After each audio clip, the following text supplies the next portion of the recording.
That's number one. You kind of reset. Painful, tender to the touch. May also Same shoulder length, and the other. Hello and welcome back. Thank you so much for joining us. Welcome to another episode of the Real Health Podcast with Brandi and Amir.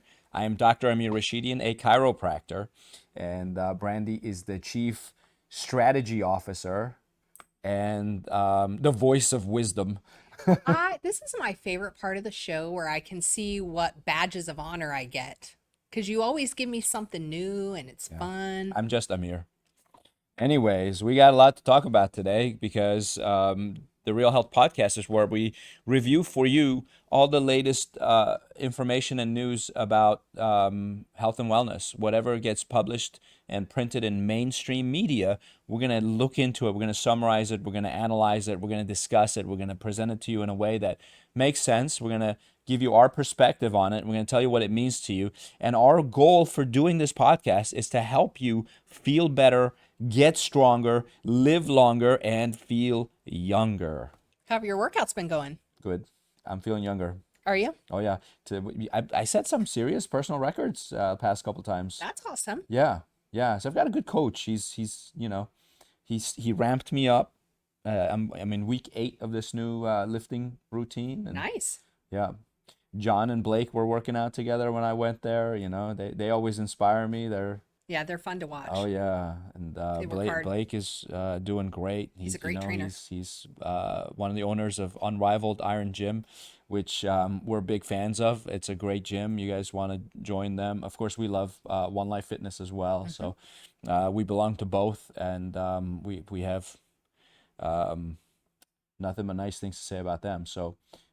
Fitness is powerful, exercise is good, and we have some information for you today. Yeah. What about you? Your workouts are going good? Yes. I had a little bit. I've been kind of battling this next drop, and anybody who's lifting or on a health journey, you've probably had that where maybe all your measurements aren't adding up, and this is why our coaches have us do body measurements and we take our weight every day and things like that, because you need to see how your body responds to certain foods so that's really important. I do want to remind you, there was a time where being below that certain number was a dream. Yeah. You're like, if I just get below this one number. Yeah, sure. And you're way below it. Yeah. I know, but my goals change. Of course it does. That goal is gone. Yeah, it doesn't even exist anymore. Well, we have a saying: you have to hit your goals in your rearview mirror. Yeah. So because what happens is you'll slow down as you get close to your goal. So you have to constantly change it so that you don't slow down. Just like if you're running to first base, you want to run through first base. You don't want to slow down so you can stop at first base. Correct. So you run through it. That way you don't lose speed. Same thing if your goal is on the highway to get your car up to 65 miles an hour. Right. You are going to accelerate really fast, but as the closer you get to 65 miles an hour, you're going to start letting up the gas. You don't want to do that. So you want to hit your goal in the rearview mirror. I mean, you want to fly through it. Yeah. So if your goal is to, weigh this much, whatever that number is, as soon as you get within 10% of that, move it. So you keep sprinting. So you keep moving fast. Yeah. And it's, you can't always let one thing be your goal either, right? Because it's not just about weight. Yeah. It's not just about, some people are trying to gain weight or gain muscle. Some people are trying to lose fat. Yeah. And I think about that. I'm not trying to lose weight. I'm losing fat and building muscle. So that means the scale's not always going to look the way I want it to. Right. But that's why body measurements and other things come into play. And it's really important to look at those. And my coach has really helped to keep my enthusiasm and energy up and not to get down when I don't see what I want to see. But it's funny because I told her, I'm like, I felt like if I got on the scale, I would see this. And that's not what I saw. So it was frustrating because I felt like that. So and it's so interesting. What you see in the mirror doesn't seem to be all that accurate either. No, because it's different whether I see it on camera versus in so this I'll look mirror at myself versus in the that mirror and I look totally different when I take a picture of myself and look at that. Oh yeah. I go, which one's accurate? And I look different in this mirror at the gym versus this mirror at the gym versus the window I'm walking past. It's all. Oh, we all have our favorite mirrors. Oh, 100%. So my goal over the next 3 months is to get up to 180 pounds. Oh, mine's to find my favorite mirror and stand there. No, I'm kidding. There you go. All right. Just kidding. So what's yours again? 180. Okay. Yeah, so I've announced it. Now it has to happen. Yep. Because I was 189. I went all the way down to 164. Don't get mad, ladies. I know. But it took a year. It took a year to go from 189 to 164. Yeah. And then Doing it right. Now, oh yeah, trying to maintain muscle, lose only body fat. Then I've been back up. Now I'm 173. So I got to gain 7 more pounds over the next 12 weeks. But I got to do it without putting on a lot of fat. I still try to be sensitive that he's trying to gain weight. I try to be sensitive to that. It helps you because I eat all the food and there won't be much left for you. That is very true. I'm eating 3,972 calories a day. Crazy. It's crazy. It's a lot of food. It's a lot of food. I know. I help prep. Let's hurry up, prep it. finish so I can go eat. Okay. Jumping right in. Speaking of FDA. eating, this is You will from be surprised. We have another FDA article. Oh my, we have a lot of FDA articles. FDA is our best friend. We love the FDA. Thank you for giving us something to talk about. You know that So song, much to Let's talk Give them something to talk about? Yep. They give us something to talk about. We wouldn't have the podcast without the FDA. Thank you, 100%. FDA. Keep screwing up. It's good. So U.S. News said artificial sweetener xylitol linked to heart attack and stroke. And it's a Health Day story. Xylitol is a zero-calorie sugar alcohol commonly used in sugar-free candy, chewing gum, baked goods, and toothpastes, researchers say. But high blood levels of the sweetener is associated with an increased risk of suffering a heart attack, stroke, or other heart event within 3 years, according to analysis of more than 3,000 patients in the United States and Europe. Researchers reported June 6 in the European Heart Journal. In the lab, the investigators discovered that xylitol causes platelets to clot, increasing the risk of blood clots. Now, what do you think concerned me most when I saw this? I'm not sure. It wasn't the blood clots. It's the fact that the xylitol is found in their blood at high levels, which means like it goes in your mouth and somehow it doesn't get processed or break down In the in stomach, your in the GI digestive tract or by your liver, and it goes straight into your blood. Now, where else does it go? Does it cross the blood-brain barrier? Right, which could be scary. That is very scary, and they didn't test for that. The study again shows the immediate need for investigating sugar alcohols and artificial sweeteners, especially as they continue to be recommended in combating conditions like obesity and or diabetes, said lead researcher Dr. Stanley Hazen, chair of cardiovascular and metabolic sciences at the Cleveland Clinic's Lerner Research Institute. It's a pretty prestigious institute, the Cleveland Clinic. A third of patients with the highest levels of xylitol in their bloodstream were more likely to experience a cardiovascular event. Further, every measure of a person's clotting ability increased immediately after a test subject downed a xylitol-sweetened drink, but not after they sipped a sugar-sweetened product. Very interesting. Well, that's the whole article. There you have it. And again, very interesting.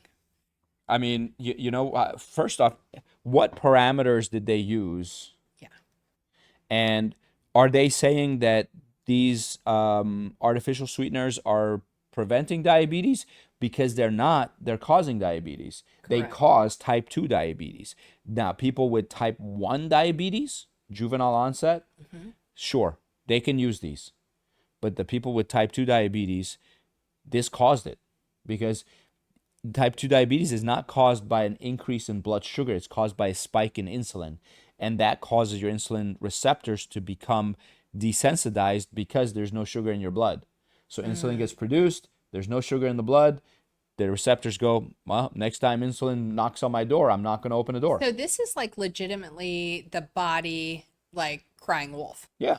right? And then nobody listens to you. Zero calorie stuff was founded, discovered, whatever, invented in the early 90s, 1991, I think. Right. And Or was at since- least released for Yeah. major consumption in Well, yeah, that because time. in the 80s, everyone said fat's bad. Right. Everything went fat-free, and guess what was invented? The rice cake. Everybody ate rice cakes. That was the biggest thing because they're fat-free. And guess what? Obesity started to increase. Not only did obesity increase in the 80s when they removed fat from that, everything went fat-free, people got fat. Everything went fat-free, heart disease grew. So then they said, ooh, it's not the fat, it's the sugar. let's take all the sugar out. So what we're going to do is we're not just going to reduce sugary foods. We're going to replace the sugar with some synthetic With a stuff chemical like made in the xylitol. lab. So they created these 0-calorie candies and gums and chocolates and drinks. And guess what? Rates of diabetes tripled. New case of diabetes tripled year over year, beginning the first year the 0-calorie That's stuff crazy. came out. That's crazy. And no one's seeing the trend. They're seeing it. Well, I want to know, like, where are all the studies on some of those other old-timey sugar substitutes? You know, the blue packets, the yellow packets, all of those. What about those sweeteners? Yeah. I don't see those, and I know for a fact that those are highly detrimental and dangerous to consume. Yeah. But yet, I mean, there's a famous yellow packet. I'm pretty sure it's heavily chlorinated. Like there's that. Yep. That's not good for your body. You're not supposed to have that in there. That's right. So I think that we should just all know anything created in the lab that you are to consume probably is not the safest thing. There are probably side effects that go along with it. Along with high fructose corn syrup. Well, again, like That's not 0-calorie, but it's No. it's an alternative to sugar. correct, and it's dangerous. So if you're going to have something sugary, it's probably best to stay with something that's made with regular cane sugar. Well, why do Limit it. so many of our patients and so many teenagers have fatty liver? Yeah. Fatty liver used to be with people who drink too much alcohol. None of these people are drinking alcohol. Yeah. Why? Because high fructose corn syrup causes fatty liver. Yeah. And fructose is sugar that only gets stored in the liver. Glucose becomes glycogen that gets stored in your muscles and the liver, but fructose doesn't get stored in your muscles. It only gets stored in your liver. And so when you eat a lot of high fructose corn syrup, or if you eat nothing but fruit all day, Right. fruit has fructose, that also can cause fatty liver. Right. Watch out. It's everything in balance. Like just limit your sugar intake. Right. Try not to have artificial sweeteners. None of them are good for you. You know what I mean? So I got a good one Unless that it's might natural. be good for you right here. New York Times. The title article is How Healthy Are Avocados? I love avocados. Dr. Frank Hu, H-U. Who? Not who, a professor of nutrition epidemiology at the Harvard T.H. Chan School of Public Health, said these are nutrient-dense. Avocados are nutrient-dense with very little carbohydrates and high amounts of healthy fats and fiber, and they make plant-based meals more filling. Avocados can help keep your cholesterol in check. And then this other person, Dr. Elizabeth Kleinbale, is a registered dietitian and assistant professor at the University of Texas at Austin, said saturated fats can gunk up your blood vessels and increase your heart disease risk, which I 100% disagree with. You can quote me on that. Saturated fats do not gunk up your blood vessels and increase your heart disease risk. Later in the article, they'll say this. No one food does anything. Saturated fats have been around since the age of, dawn of time, and heart disease is a recent thing, just since the 80s, like we talked about. So before that, heart disease wasn't that prevalent. And people were eating a lot more fat than they do Saturated now. fats are actually extremely anti-inflammatory, which should technically prevent heart. Now, I'm not telling you to do this because this would be wrong, but I grew up in the 70s, and you know what we had in one of the cabinets near the stove was this big metal tub Of lard. with a metal lid. Yeah. And it was filled with lard, like solid animal fat. And every time someone wanted to cook, they would take a wooden spoon and get a scoop of that lard and drop it in the pan, heat it That's up, some good cooking. and cook in it. And you know what? If We used to someone do had that in the South too. if someone had heart disease back then, now listen, please don't get me wrong. I'm not telling you to go eat lots of animal fats. I'm not telling you to fry all your foods. That's not right. Not healthy. Especially when they're frying in these vegetable oils and some of this other stuff. Trans fats will kill you. That's different than pure, healthy saturated fat. In fact, there's a lot of benefits to butter. Now, you put your butter on toast is not good for you. Butter on broccoli, not so bad. You also have to know like which fats and which oils break down at certain temperatures because there's something called a smoke point. That's right. And the smoke point is the temperature at which an oil can get to before it begins to break down and It become becomes rancid. unhealthy. Yeah. And so you have to know that. Like coconut oil has a very high smoke point. By the way, coconut oil is saturated fat. Yeah. So it's much safer to cook with because you can cook it at a much higher level before it begins to break down. Right. So, which is really nice. So, anyways, this dietitian, I believe, is wrong. I apologize to Dr. Klingbeil. I respect her degrees and everything else.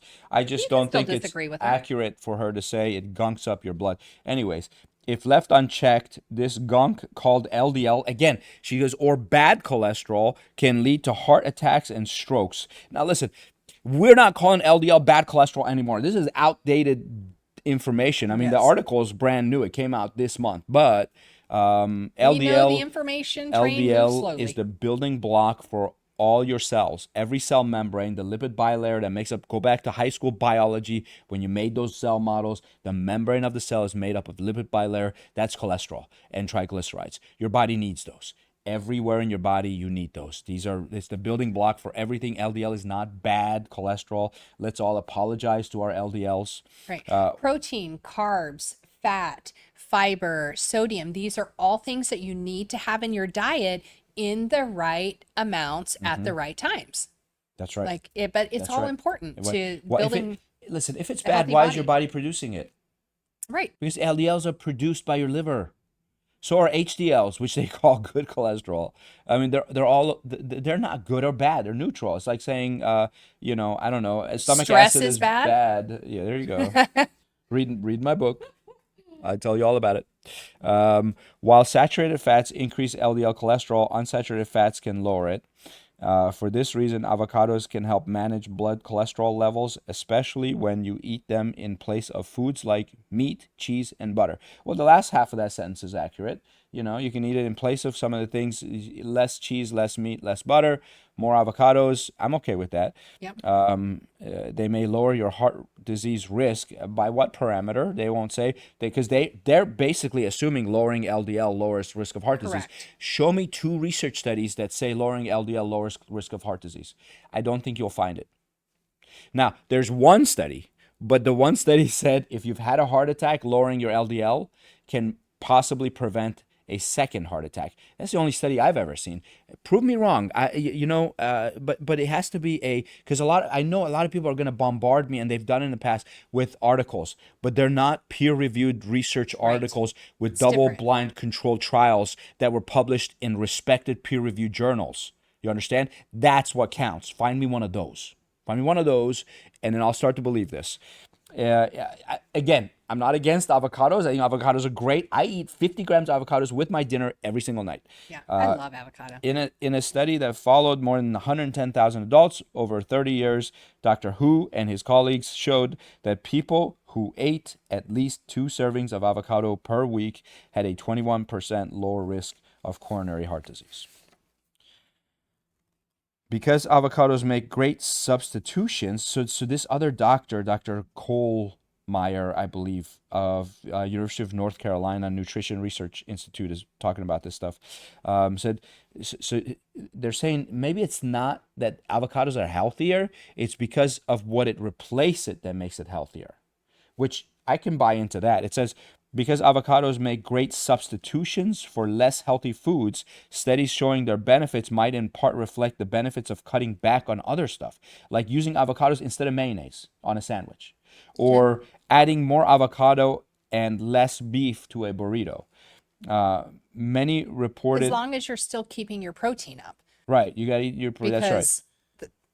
You can't just increase your fat intake or replace your fat while reducing your protein. Protein is the most important thing. Yeah. You have to log this stuff. Like, right. go onto MyFitnessPal. I use that faithfully every day to put in to make sure that I'm getting the macros I'm supposed to get there's a to achieve free the goals. version of that, yeah. right? Even the paid version is not horrific. It's not expensive, but it's worth it. So the app is called MyFitnessPal, and if they want to start sending us some money because we endorse them, I'm okay with that. Sure. Yeah, that would be good. MyFitnessPal, you can call us. Yeah, call us, endorse. You get endorsed. All 7 of our viewers. There's more than that. I know there's more than that. I'm just kidding. I lost my place. Um, reported effects. Many reported effects are replacement effects, not necessarily avocado effects. Doctor Who added that people who eat The avocados avocado effect. might Sorry. people who eat avocados might be more likely to have a healthy diet in general. Avocados are high in fiber. This is Dr. Klingbeil said this, which can help you maintain a healthy weight and promote a healthy gut. And that was that nutritionist that I disagreed with earlier. When gut bacteria digest fiber, they release small molecules called postbiotics that affect our overall health, said Dr. Xiaoping Li, a professor of medicine and chief of the Division of Clinical Nutrition at the University of California, Los Angeles. Healthy bacteria can also signal to our brain when we're full. Dr. Klingbeil said that. Studies show most people don't eat enough fiber. People should aim for at least 21 to 38 grams of fiber daily, depending on their age and sex. A whole avocado clocks in around 10 grams. That's Awesome. that's a lot of food, a whole avocado. And then the professor Kohlmeyer said vitamin E in avocados may support healthy skin, and according to him, the the lutein in avocados may help keep your vision sharp. Hmm. And while bananas tend to get all the credit for potassium, avocados contain even more of the important mineral. Potassium helps your body reduce high blood pressure, Dr. Who said. And well, how? I want to know how. How does, have you ever heard this? Potassium lowers blood No, pressure? that I haven't heard. I don't. Maybe I'm just not informed. Listen, I don't know everything. So, but I don't understand how. How does not? I know, like you take potassium if you're getting muscle cramps. Correct. So I wonder if indirectly, like tight muscles, cramping muscles, can raise your blood pressure. Yes, it can. So if you reduce muscle cramps, you reduce blood pressure, maybe. But just generally, it says potassium reduces high blood pressure, and I don't know that. But I do know that bananas are not the best source of potassium. Avocados are. I did know that. And also dried apricots have good amount of potassium, better than bananas. The bananas are too high in fructose and sugar. So now this is the part I But are fine really, in small doses. the very end of the article, I like what they said. It's one sentence. No single food makes your diet healthy or unhealthy. Keep that in mind. No single food. You're like, okay, oh, I ate an avocado today. I ate healthy. No, because the Cheetos you had right before it didn't help. Right. One food doesn't do it. So removing one thing doesn't make it healthy. Adding one thing doesn't make it healthy. It has to be the aggregate and overall. And you need to have the right mind. Real benefit comes from eating avocados as part of a diverse, balanced diet filled with fruits, vegetables, whole grains, and healthy protein. I would agree with that. Oh my. FDA faces backlash over approval of genetic test for opioid addiction risk. This is from NBC News. The test called Avert D. Avert D was approved by the FDA in December. It detects a handful of genetic markers that the manufacturer, California-based Solved, SOLVD, Solved Health, claims are associated with opioid use disorder. It's meant to be used before a person is prescribed an opioid for the first time. For example, ahead of a surgery that a doctor may prescribe a short course of opioids for recovery. Now, we won't even test cancer patients to make sure they're getting the right course of chemotherapy. That's right. Are we really going to do this? Well, and And there's, I don't even know if it's actually beneficial. yeah, there's a lot of problems. So basically, if you didn't catch that, it's a test that says you're genetically predisposed to getting addicted to opioids. Now, opioids are addictive to begin with. I So think for are pretty you- much everyone, Are right? you telling me if this person doesn't have these 15 gene markers that they're fine, just that go they ahead and can take prescribe as much away? opioids as they want and they won't get addicted to it? I don't think so. I think you'll still get addicted to it. So, and that's my take, and I'm not a geneticist. It says it's a promising test in theory. An opioid prescription, even short term, can be a path to addiction for some people. The opioid crisis in the United States has been responsible for almost 645,000 deaths over the last 2 decades. In 2022, about 6.1 million people in the U.S. were reported to have an opioid use disorder, according to the Substance Abuse and Mental Health Services That's a lot of Administration. people. So a group of doctors sent a letter to the FDA saying the test doesn't predict opioid use disorder any better than chance. So the doctors got together and said, we don't want to do this test. The test will make the opioid crisis worse, said Dr. Andrew Kolodny, medical director of opioid policy research at Brandeis University in Massachusetts. It will contribute to overprescribing. It will contribute to an increased incidence of opioid use disorder. In other words, more people becoming newly addicted to opioids, which, in a way I agree with that, because they're going to test people and they're going to say no, they're not, but if they don't have the genes, but they still will. I mean, you're telling me like someone doesn't have the gene for hangovers, right? Means they won't get a hangover. Are you telling me they can't get alcohol poisoning? Right. They're still going to get alcohol poisoning. Right. They can still be injured and die. So Solved Health claims that its test can accurately predict a person's risk for opioid addiction using 15 genetic markers. Getting it wrong has consequences. A test that fails to identify a person at risk may give both the patient and the doctor a false sense of security about opioid use, the authors of that letter. On the other hand, mislabeling a patient as at risk could lead to a doctor to refrain from prescribing opioids that the patient needs, while also burdening them with a highly stigmatized medical condition. So that goes on the record forever, saying this person is susceptible to opioid addiction, and they're not.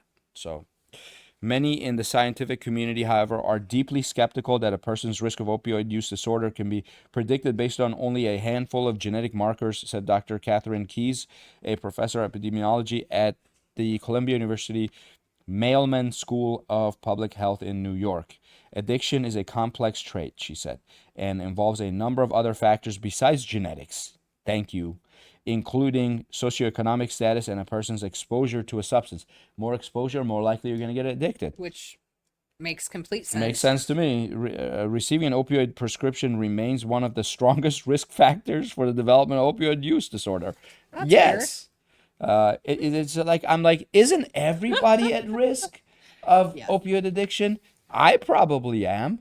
I mean, I've been prescribed opioids after certain medical procedures. I've never touched it. Yeah.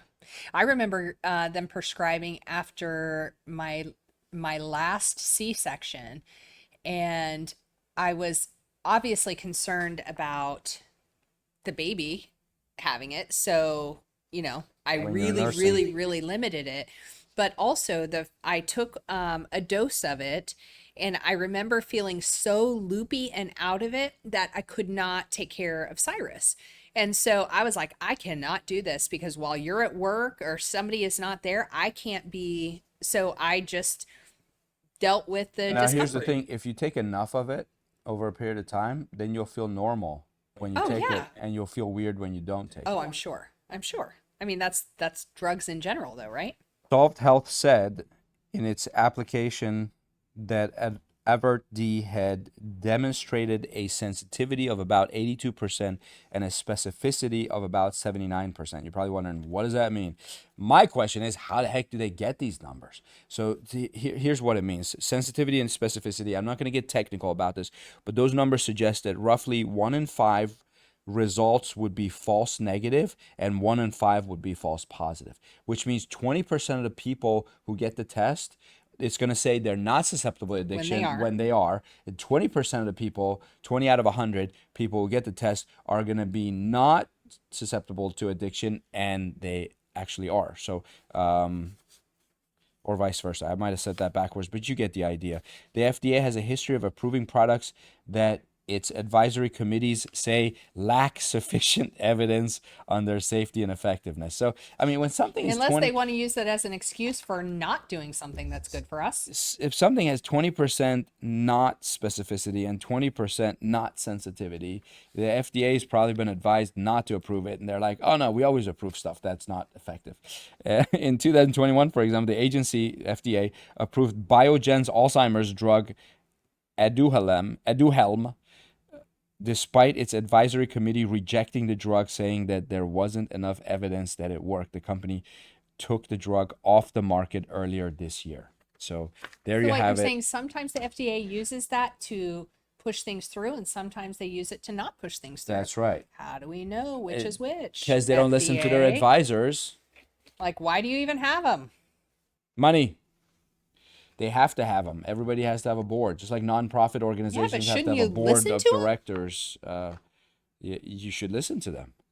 You I mean, should. if you're paying them for that purpose, Who knows if they're volunteers or what, but anyways, another one on opioids. This is from NBC News. Walgreens is launching a generic version of over-the-counter Narcan. no, we talked about this on a prior article. Well, they were developing it. Correct. So there's one on the market already. They're making a cheaper version. Yes. This one, and it's It's a generic. It's going to be at Walgreens. Walgreens said Wednesday that it will sell its own generic version of over-the-counter Narcan, the life-saving opioid overdose reversal drug that first rolled out to drugstore shelves last fall. So last fall it came out, and now it's cheaper. It says its version of the antidote, a drug called naloxone, will cost $34.99, $35 for 2 doses, $10 cheaper than the brand name version from Emergent Biosolutions.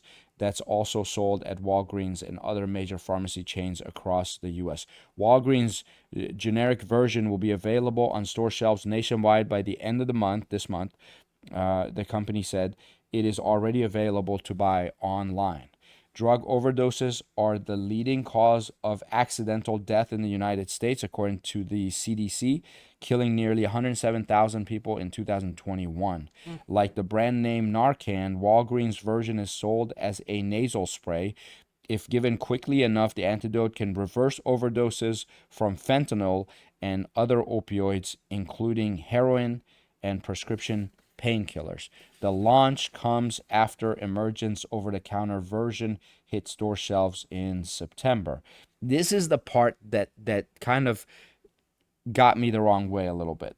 $35 is still, this is what the article says, $35 is still too expensive for the patients and families that this guy treats. This Dr. Scott Hadland is saying that's still too expensive. I go, well, what the heck are they paying for the fentanyl?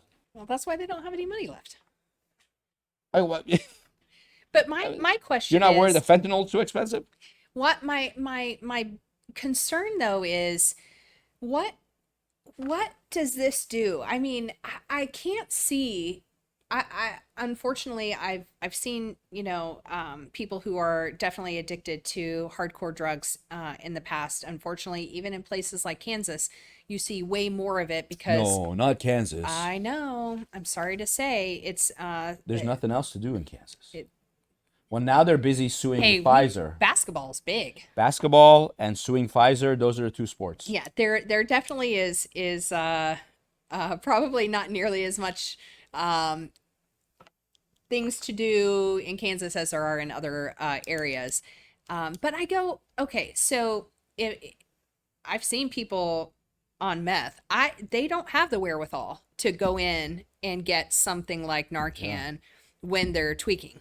You don't, right? So I can understand maybe parents going and purchasing this and having it on hand when they know that their child is abusing drugs. But I can't see these drug users going in and making an informed decision. Like, I don't think that's on their shopping list. Okay, I'm gonna go get some bread and some milk and some Narcan and some Oh, heroin. actually, I can't afford the milk. Let me just get the Narcan. Like, I don't know, guys. I'm not sure. Like, I'm all about, having products that help people, not die. but let's be realistic about who's purchasing and how they're going to purchase and when they're going to purchase and are they really thinking about it?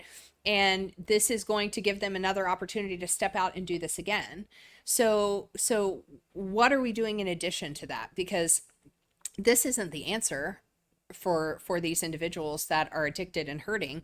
I think this is like, 2%, 5% of the entire picture of what we need to be doing. So I'm just not sure.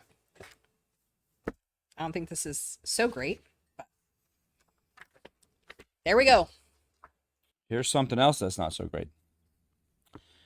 This is from NBC News. CEO of telehealth company Dun, that's the name of the company, Dun, charged in online Adderall distribution scheme. The founder and CEO of a California-based telehealth company was arrested and charged Thursday with involvement in a scheme to distribute Adderall over the internet and commit healthcare fraud. The Justice Department alleged in a news release that Ruthia He, that's the last name, He, the founder and CEO of Dun Global Inc., conspired with the company's clinical president, David Brody, and others to provide easy access to stimulants, including Adderall, a drug used to treat attention deficit hyperactivity disorder, in exchange for payment of a monthly subscription fee.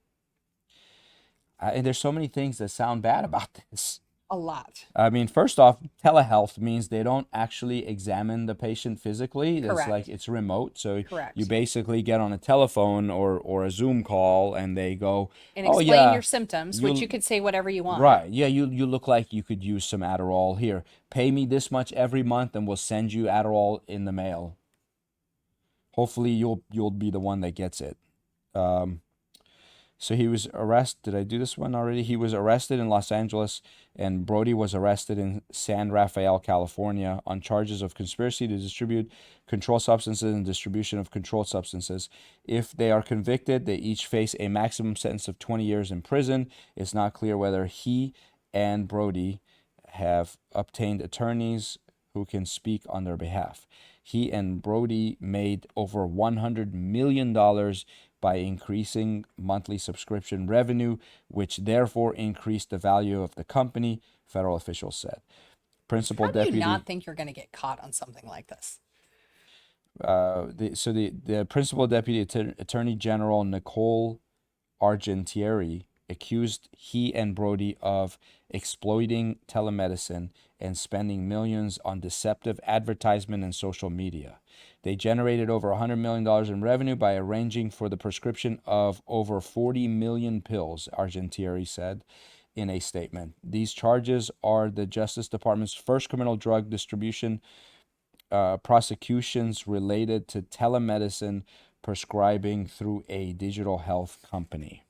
So telehealth industry might start to turn because of Well, it this definitely lawsuit. needs to be monitored. Yeah. It's very clear that it's going to be very easy to do things that are unlawful and unsafe and unhealthy for people. So this person, whose last name is He, tried to maximize profits by adding an auto refill function that allowed subscribers to elect to have messages requesting refills of the drug every month, the Justice Department said. He and Brody are also accused of conspiring to defraud pharmacies as well as Medicare and Medicaid. Now, these are federal agencies, which makes it a federal crime.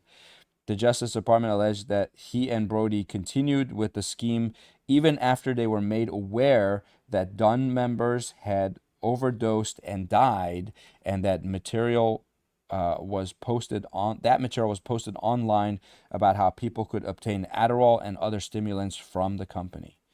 In 2022, the Wall Street Journal reported that some clinicians said they felt that the company was pressuring them to prescribe stimulants. The Drug Enforcement Administration opened an investigation that year, which is 2022, looking at Dun's practice of prescribing controlled substances, the journal reported.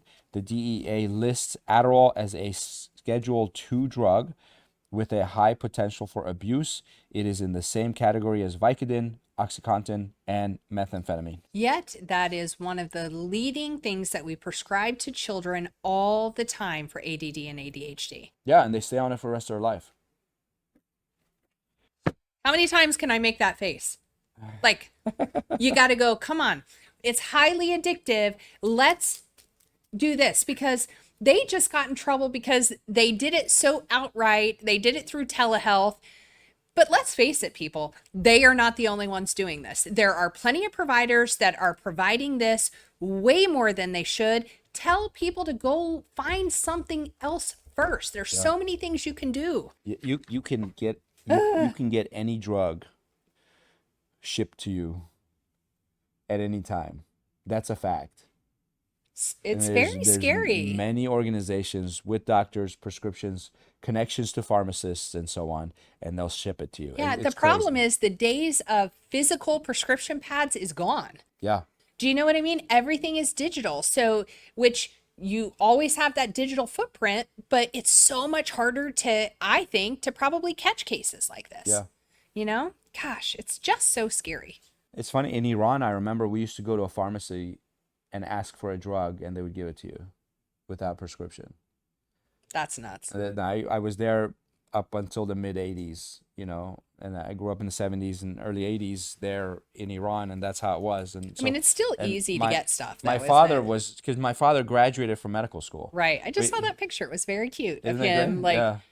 He's you doing know, an exam. yeah. Yeah.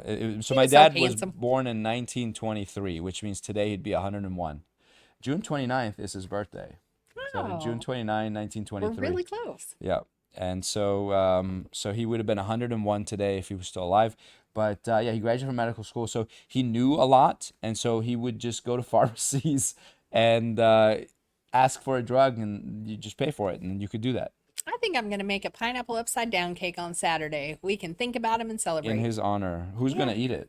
That's not one of your macros. I mean, that's not. It's not. I can We eat. can eat the pineapple off I of can it. eat pineapple. I'm allowed 200 grams of pineapple. You have a free day. You have a free meal. Free Not meal. a free day. It's free called a meal. cheat meal. All right. You want to do one more? Sure. This is quick. I mean, it's not a short article, but it's quick. This is from Associated Press. Will AI replace doctors who read X-rays or just make them better than ever? How good would an algorithm have to be to take over your job? It's a new question for many workers amid the rise of ChatGPT and other AI programs that can hold conversations, write stories, and even generate songs and images within seconds. I have to say, it is really fun to play with this stuff. Oh, yeah. For doctors who review scans to spot cancer and other diseases, however, AI has loomed for about a decade as more algorithms promise to improve accuracy, uh, speed up work, and in some cases, take over entire parts of the job. Predictions have ranged from doomsday scenarios in which AI fully replaces radiologists to sunny futures in which it frees them to focus on the most rewarding aspects of their work. That tension reflects how AI is rolling out across healthcare. Beyond the technology itself, much depends upon the willingness of the doctors to put their trust and their patients' health in the hands of increasingly sophisticated algorithms that few understand. This is coming, people.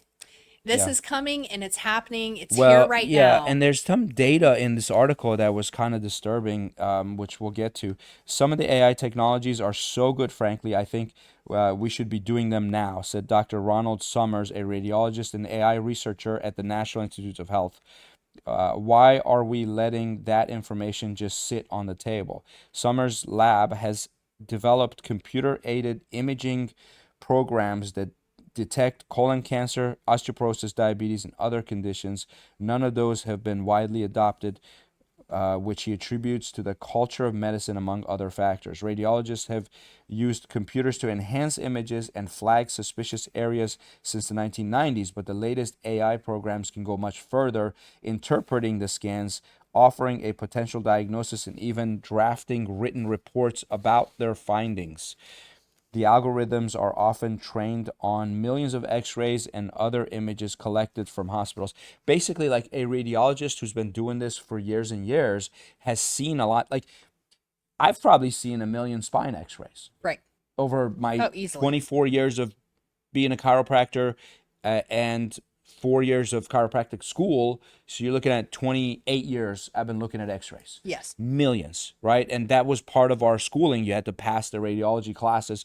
You had to just sit there and look after x-ray, and lots of normals. You need to know what normals look like, Right. and then it jumps out at you when it's not normal. So basically, someone who would take 30 years to be really good at radiology because they've seen millions of x-rays, this software can do in an instant because you just download all that information into them. I mean, I think that using AI in a collaborative environment along with humans is really, what other best case scenario do you have? The AI can go through records and look at those norms and look at other cases that are similar in time that is not even humanly possible. So why would you not want that? Just like you know how like they're using robots to do a lot of surgeries, and we talked about that at another podcast. How we actually had a good friend of ours who just had a robotic cervical surgery done, and I'm telling you, I too, if I had to go under the knife, I think I would prefer a robot. Robots don't drink. They don't, while there can be malfunctions, it's far fewer than human errors. And there's a lot of human errors in medicine. A lot. I mean, let's just try to avoid surgery at all costs. Yeah, 'cause, 100%. it's still kind of terrifying. Because we all saw that movie, I, Robot. Yeah, I smile because I'm actually kind of excited about robots. We also saw, what was the other movie with Jennifer Lopez? Atlas? Something Atlas? Yeah, that was good. Was it called Atlas? Something like that. I think the name of it was Atlas. And that actually put AI in a very positive light. Very positive. The ending of that movie flipped it all around. Oh, sorry, I don't want to give it away. Go watch the movie. But you know how that's probably very deliberate because we are on the cusp within a year to 2 years. Yeah. I mean, Elon expects his, I'm not on first name basis with him, by the way. We all just say his name like he's our buddy. You call him Mr. Musk. That's right. So he's expecting that his stuff is going to be, his robots are going to be ready and they're going to be less expensive than a car. What are they called? Optimus? Yeah, I'm telling you, I'm going to be, I know you guys, some people, we were talking We're about buying this a robot. yesterday. We're going to have a robot sitting right here on the podcast. Oh, I already have it planned. I had some moms we'll be like, over. hey, look this up. I had some moms over yesterday and we were with the kids and whatnot. And we were talking about this stuff. I'm like, this is going to be out. And they're like, would you have one? I'm like, 100%. I would put one in the office, let that robot put patients on tables, remotely pull up their charts because they'd be on the. You remember Rosie on the Jetsons? Yeah. Was it Rosie? Yeah. She'd vacuum and do all kinds of stuff. She was great. I totally need a Rosie. Yeah. Oh, she was overweight though. I wonder why they made her like that. Right. Wasn't she overweight? She looked like a heavy robot. She did. Well, I mean, Maybe she's she had 10. compartments. Okay, watch the Jetsons. By the way, the Jetsons was made for like the year 2000 or something like that. Oh, I have to go back and see. That's It funny. was supposed to be like, and you know, we should be we are. flying around in cars. Across all medicine, the FDA has okayed more than 700 AI algorithms to aid physicians. More than 75% of them are in radiology, yet just 2% of radiology practices use such technology, according to one recent estimate. Radiologists see a number of reasons to be skeptical of AI programs, which is limited testing in real-world settings, lack of transparency about how they work, and questions about the demographics of the patients used to train them. To date, all programs cleared by the FDA require a human to be in the loop. In early 2020, the FDA held a 2-day workshop to discuss algorithms that could operate without human oversight. Shortly afterward, radiology professionals warned regulators in a letter that they strongly believe it is premature for the FDA to consider approval or clearance of such systems. But European regulators in 2022 approved the first fully automatic software that reviews and writes reports for chest x-rays that look healthy and normal. The company behind the app, Occipit, is submitting its U.S. application to the FDA. That's awesome. In the U.S., radiologists aren't yet comfortable turning over even routine tasks to algorithms. So here's some data, I think. Yeah, radiologists tend to overestimate their own accuracy. CEO of AI software company McLennan says research by his company found physicians viewing the same breast scans disagreed with each other more than 30% of the time on whether to do a biopsy. They disagreed with each other. The same radiologist even disagreed with their own initial assessment 20% of the time when viewing the same image a month later. So they look at one breast mammogram and they look at a second, the same one a month later, and they disagree with themselves 20% of the time. Oh, yeah. That's a huge. I mean, my big fear is that people, meaning the radiologists or doctors, as we begin to bring AI in, that we will get lazy in that review and just end up going, yeah, I'm sure it's right. I'm sure it's right. There will be those people. We can say there's no way that'll happen. Until their malpractice insurance starts going through the roof, and then they'll start watching. Yeah, but then they'll blame it on AI. No, but you can't sue AI. So you're going to sue the doctor that signed off on it. I understand that, but and then they'll lose their shirt. Well, we'll see. I'm sure they'll find a way around that. About 20% of breast cancers are missed during routine mammograms, according to the National Cancer Institute. 20%. It's huge.